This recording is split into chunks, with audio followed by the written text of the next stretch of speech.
కాంగ్రెస్ హయాంలో ఉన్న 2 లక్షల కోట్ల బడ్జెట్ నుంచి మరి 6 లక్షల కోట్ల రక్షణ బడ్జెట్ కి డబ్బులు ఎక్కడి నుండి వచ్చాయి ఈ బీజేపీ ప్రభుత్వంలోకి? మరి స్వాతంత్ర వచ్చాక 60 ఏళ్లలో 10 లక్షల గ్యాస్ కనెక్షన్లు ఇస్తే 11 ఏళ్లలో 13 కోట్ల గ్యాస్ కనెక్షన్లు ఎలా ఇవ్వగలిగారు బీజేపీ వాళ్ళు? దానికి డబ్బులు ఎక్కడి నుండి వచ్చాయి? మరి 24 గంటలు విద్యుత్ సరఫరా చేసే విధంగా కొత్త విద్యుత్ ప్రాజెక్టులకు మరి డబ్బులు ఎక్కడి నుండి వచ్చాయి? 16,000 గ్రామాలకు గత 6 సంవత్సరాలలో కొత్తగా విద్యుత్ కనెక్షన్లు ఇవ్వడానికి డబ్బులు ఎక్కడి నుండి వచ్చాయి?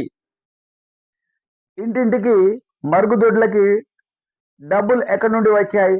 కొత్తగా ఇల్లు కొనుక్కునే వాళ్ళకి 2.5 లక్షల సబ్సిడీ ఇవ్వడానికి ప్రభుత్వానికి మరి డబ్బులు ఎక్కడి నుండి వచ్చాయి?